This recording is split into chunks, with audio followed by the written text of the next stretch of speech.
Engkau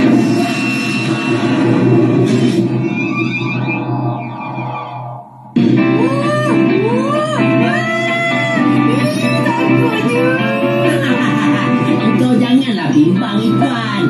Aku akan bawa engkau pergi ke sana dan kembali dengan selamat.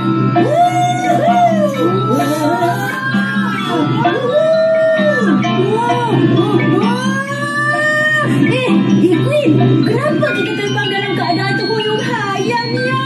Aku takutlah. Ikhwan, angin dah semakin kencang. Kita kena lebih berhati-hati.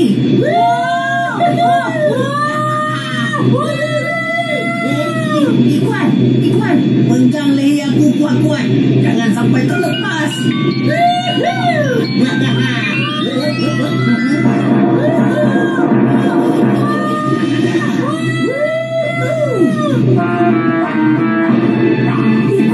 Ada kumpulan burung garuda cuba sama kita dari belakang. Janganlah bimbang, Ikhwan.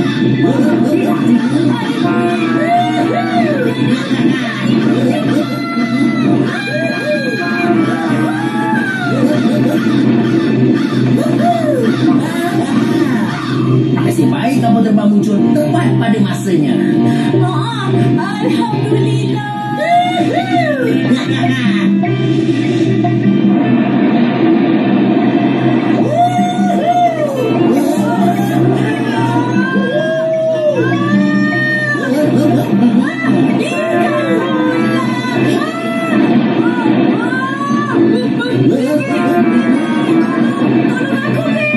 Aku takut.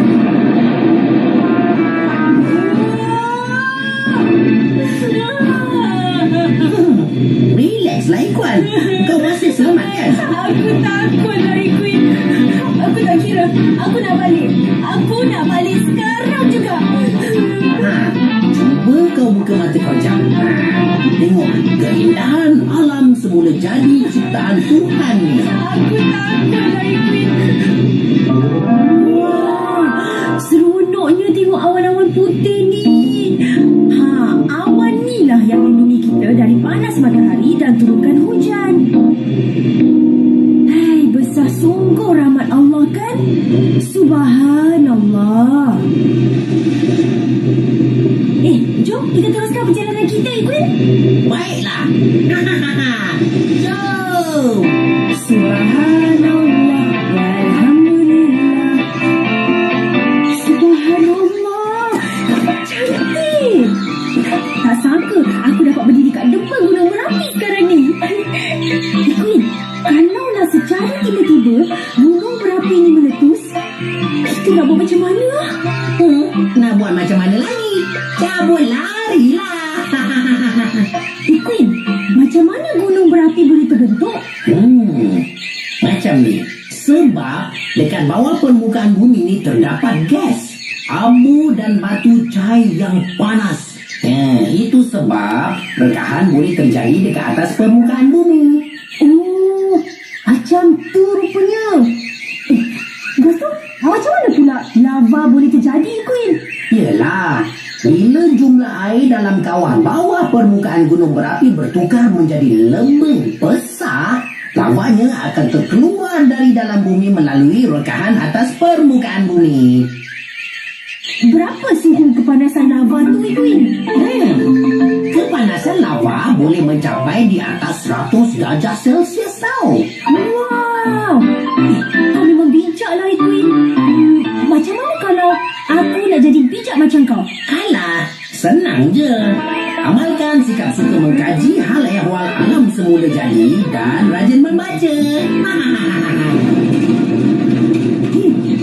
Ikhwan, kenapa tiba-tiba ada gegaran kuat ni?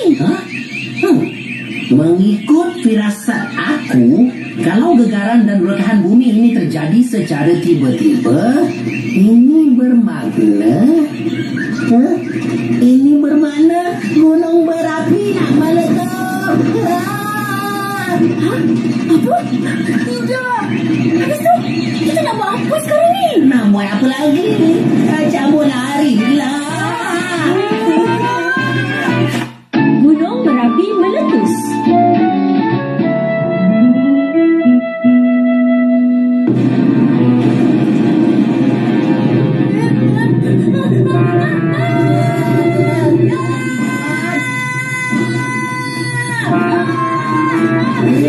Lari kuat, lari.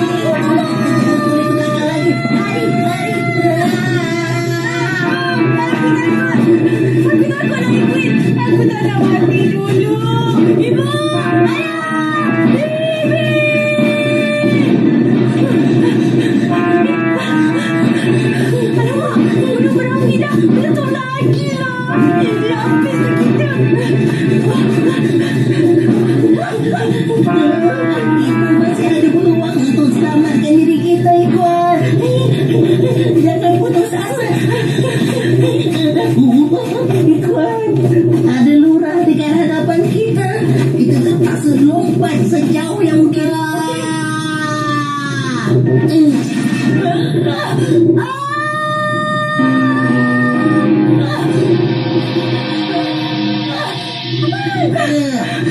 Ikhwan, kau jangan lepaskan tangan aku ni. Aku masih ada peluang untuk selamatkan kau.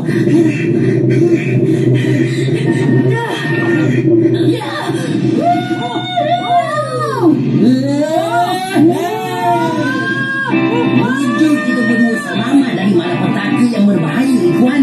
Alhamdulillah. Aku amat bersyukur kepada Allah.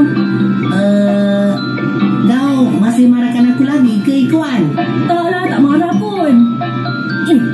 Tapi kenapa kau biarkan kita berdua berlari dalam keadaan lintang pungkang tadi? Kau kan boleh terbang? Semasa kejadian berlaku, aku lupa pula yang aku ni boleh terbang. Apa? Kau terlupa yang kau boleh terbang? Kau sedar tak yang kita berdua hampir terkorban tadi? Tapi nasib baik masa saat-saat terakhir tadi aku teringat yang aku boleh terbang. Queen, apa akan terjadi kalau aku tergelincir dalam lurah tu? Kau akan membeku dan kemudian bertukar menjadi batu. Seramnya. Seramnya? Tahu pun takut. Kuat. Sekarang kau faham tak bagaimana gunung berapi boleh berlaku? Dah faham sangat. Dan aku takkan lupakan hari sejarah ni sampai bila-bila, Queen. Terima kasih sebab sudi bawa aku ke sini. Tadi bukan main marah. Kalau kau nak tahu, aku selalu akan merapu tak tentu arah kalau aku berada dalam keadaan ketakutan. Rupanya engkau merapu lah tadi ya. Mana ada. Jomlah kita balik sekarang. Badan aku ni dah mula rasa bahang sangat dah. Okey. Jom kita balik sekarang. Jom.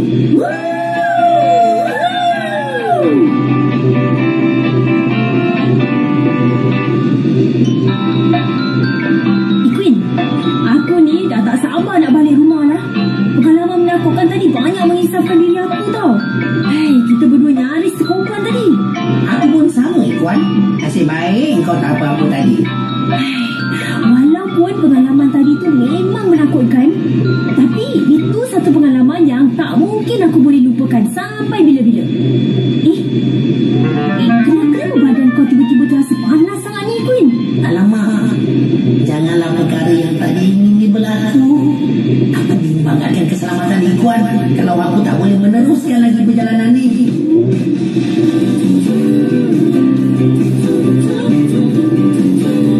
Kau nak tahu tak apa perkara pertama yang aku akan buat bila kita sampai kat rumah nanti? Apa dia, Ikhwan? Aku dah pasang niat dalam hati semasa kejadian. Kalau aku terselamat dari malapetaka ni, aku akan puasa selama 3 hari berturut-turut.